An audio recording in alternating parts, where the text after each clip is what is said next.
3 episodes of theory, now your hands get dirty. In the next 15 minutes, this ordinary laptop becomes a Spark cluster. No cloud account, no credit card, no Docker.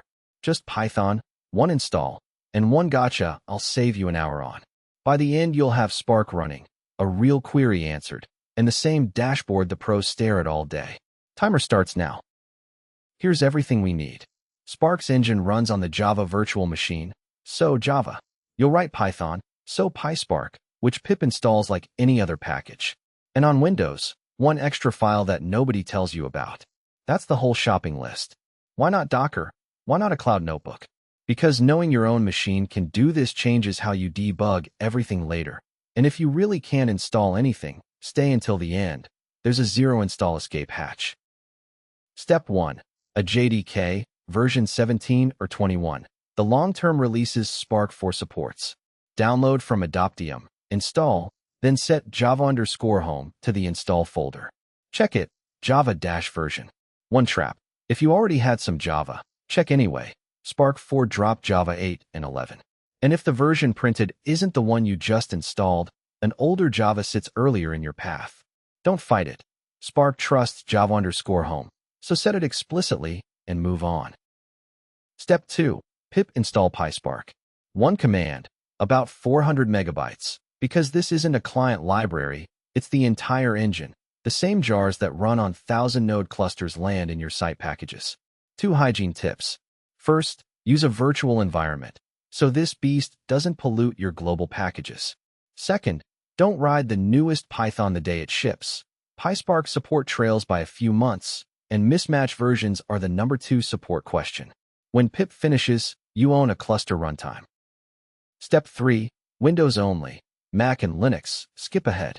Spark leans on Hadoop's file utilities, and on Windows that means 2 small files, winutils.exe and hadoop.dll. Put them in a folder, point Hadoop_home at it, and, the part everyone misses, add its bin folder to path. Miss that last step, and Spark does an error. It hangs, silently, forever. I lost an hour there so you don't have to. Moment of truth. Line 1 import Spark session. Lines 2 and 3 build it. App name is just a label you'll recognize in the dashboard. Then, read a folder of JSON files. Show 3 rows. Count them all. Run it.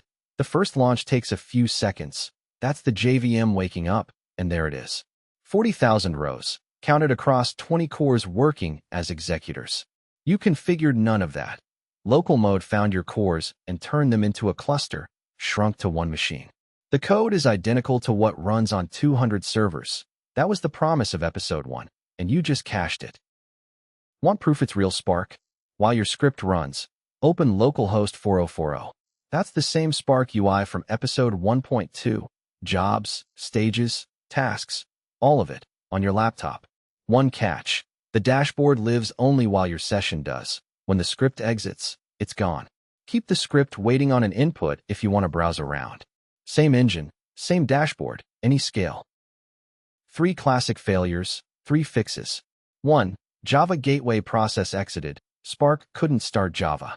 Java_home is missing, points at the wrong folder, or at a stripped-down runtime instead of a full JDK. 2. Python worker failed to connect back. Your Python is newer than your PySpark supports. Check the compatibility table and downgrade one of the 2. 3. The silent hang on Windows. No error, no progress, just a cursor blinking at you. That's the winutils path step from before. Screenshot these 3. Future you says thanks. And the escape hatch, as promised. Lockdown work laptop? Chromebook? No admin rights? Google Colab gives you a free machine in the browser. Pip install PySpark in the first cell, and every line of code in this course runs there unchanged. It's slower, and it forgets your files when the session ends, but it's 0 to Spark in 90 seconds. Local install or notebook. Pick one, but pick today.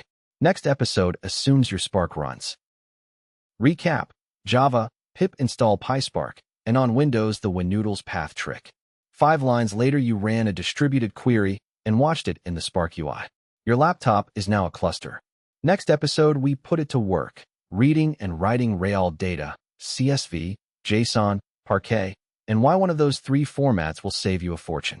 See you there.